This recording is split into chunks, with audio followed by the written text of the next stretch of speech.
Brothers and sisters, if you can take 2 days and cry, Kingsley, show me your glory, what your life will become after that prayer will be beyond your imagination. Because many times, those days, I was in the campus many years ago, and then I heard this prayer in the mouth of a man of God. I went on 4 days fasting, and every day I wake up, I say, show me your glory. Every day I wake up, I say, show me your glory. In the morning, in the afternoon, in the night. Initially, I was thinking that what God will do is just to shine from heaven and change everything about my life.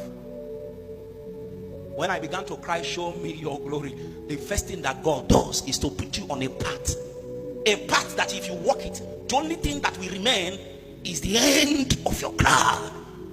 God will stay on you, Mike, to the point that the only thing that will remain at the end is only his glory.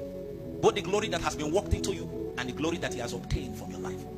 There is a glory he wants to obtain from our life, and there is a glory he wants to walk into our life. You need to cry. You need to cry for that. Moses stretched his rod. My heart is burning now. Jesus. Moses stretched his rod, and the Red Sea divided. The scripture said they formed the heap to one side and formed the heap to the other side.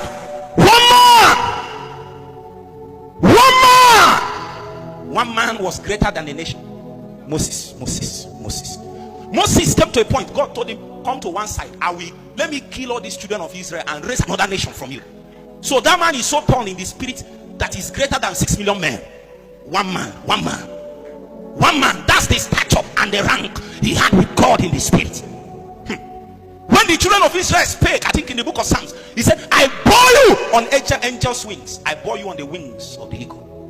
What this man didn't know is that identification is given specifically to the office and representation of the things that Moses carried in his person. 1 Corinthians, I think chapter 10 or 2 Corinthians chapter 10, the scripture speaking, he said when they passed through the Red Sea, what they didn't know is that it was a baptismal session. God knew that there is only one way for him to achieve his purposes. He has to baptize them into Moses. So Moses was a multi-breasted man in the spirit. He is large.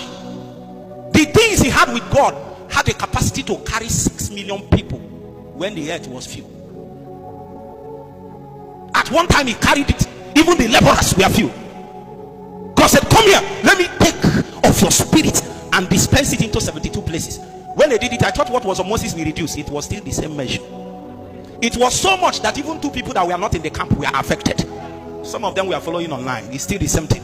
It's still the same thing. I feel something.